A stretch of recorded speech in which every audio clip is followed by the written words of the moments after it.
नमस्कार दोस्तों, जयराम जी की। आज हम चर्चा करेंगे प्रधानमंत्री श्री नरेंद्र मोदी की अयोध्या यात्रा और अयोध्या में जाके श्री राम मंदिर के जो भूमि पूजन की जो कार्रवाई हुई है उसकी। अपने 3 घंटे की बहुत सूक्ष्म अयोध्या यात्रा के दौरान नरेंद्र मोदी ने बहुत कुछ बदल दिया। वो अयोध्या पहुँचे, सबसे पहले हनुमानगढ़ी में हनुमान जी के दर्शन किए। उसके बाद वो जन्मभूमि पे गए। जन्मभूमि पे जाके उन्होंने पारिजात वृक्ष का एक पौधे का वृक्षारोपण किया। उसके बाद उन्होंने रामलला के दर्शन किए।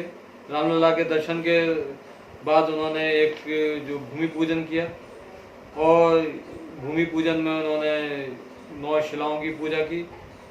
भूमि जो उनके वहाँ की भूमि थी, उस भूमि की मिट्टी से उन्होंने अपना तिलक किया और साष्टांग दंडवत किया भगवान को। ये एक बहुत बड़ी बात है जिसका असर हम स्टूडियो में या घरों में बैठ के नहीं लगा सकते, लेकिन इसको देखने वाली आम जनता पे इसका बहुत बड़ा असर हुआ। उन्होंने एक बार पुनः अपने मन को, अपने मस्तिष्क को आम जनता के मन से जोड़ा। ये मोदी बार बार करते हैं, इस बार पुनः वो इसको करने में सक्षम हुए। इसके बाद उन्होंने जो अपने एक भाषण दिया, संक्षिप्त भाषण था जिसमें उन्होंने बहुत से लगभग 125-150 लोगों को संबोधित किया।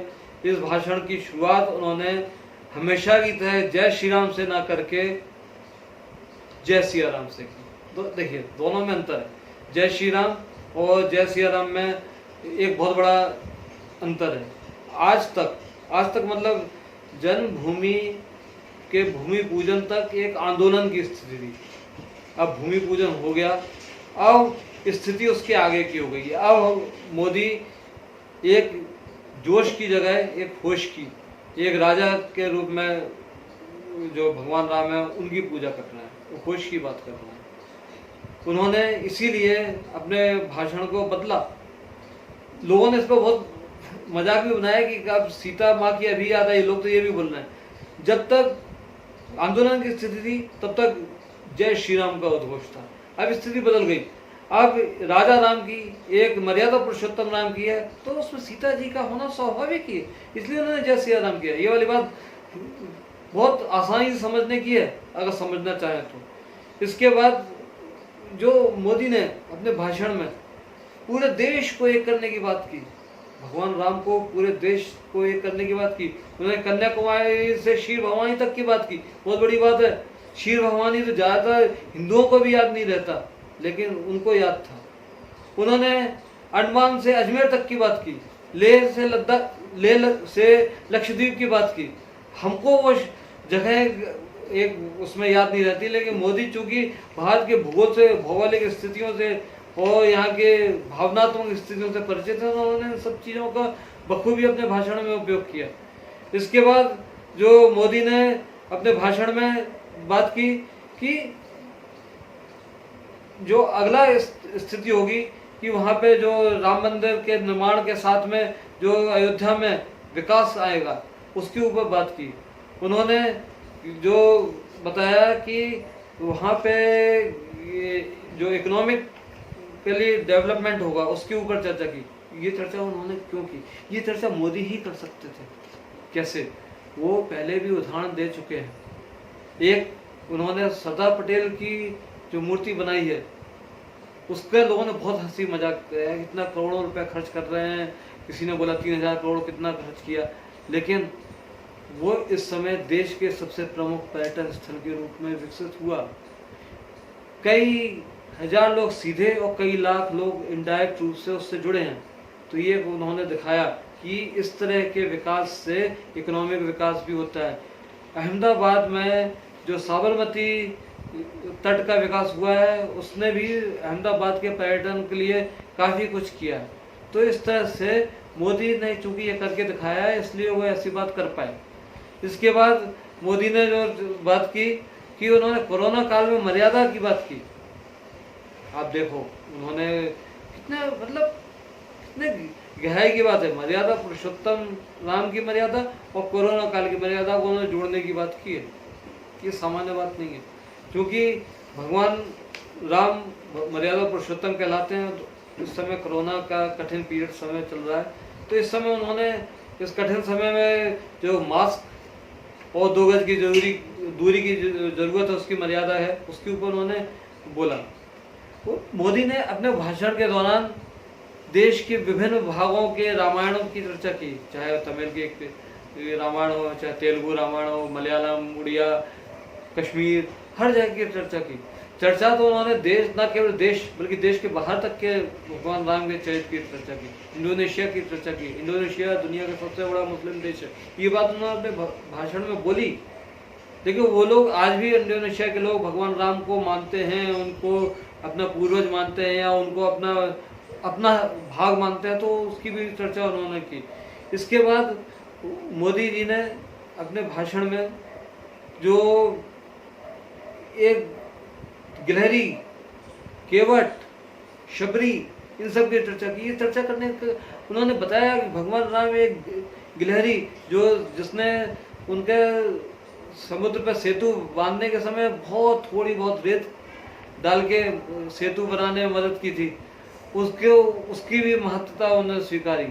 उन्होंने जो केवट के भक्ति की महत्ता स्वीकारी, उन्होंने शबरी के मातृत्व की भावना को स्वीकारा। यहाँ तक उन्होंने जो भगवान राम ने वनवासियों, वानरों, सबका सहयोग लिया, उसको भी उन्होंने कहा कि कोई अछूता नहीं, सब बराबर है। उन्होंने जो एक राजा का धर्म, एक प्रजापालक का धर्म है, भगवान राम ने निभाया, वो सबकी चर्चा उन्होंने अपने संक्षिप्त भाषण में की।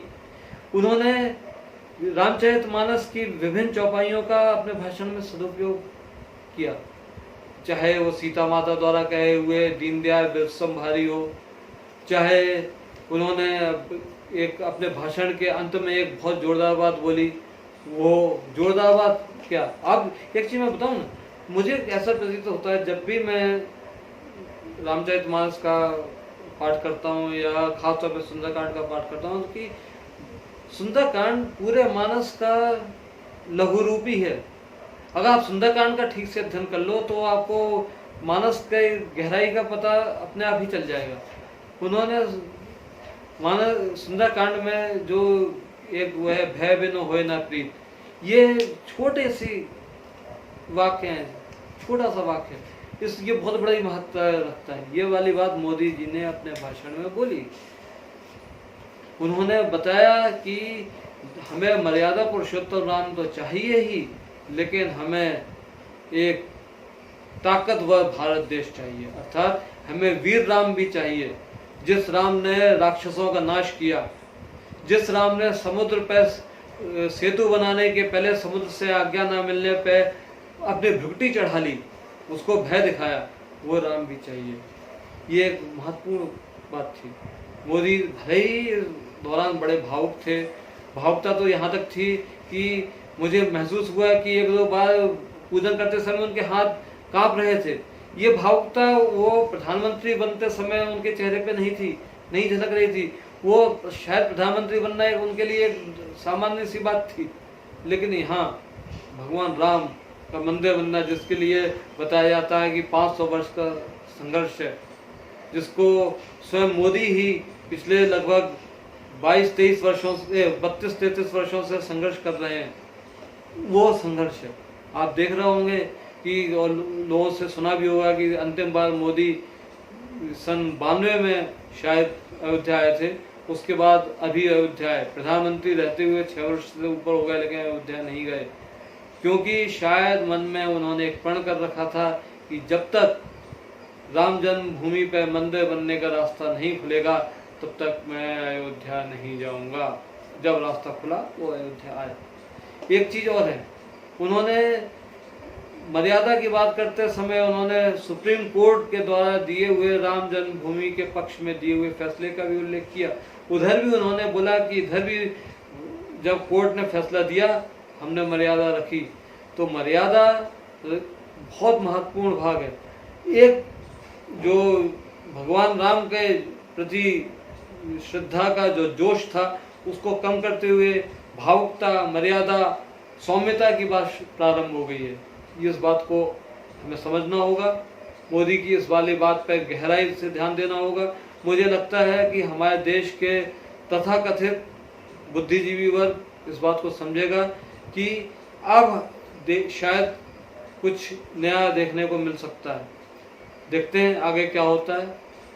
और इसके साथ मैं अपनी वाणी को विराम देता हूँ। धन्यवाद। जय सिया राम।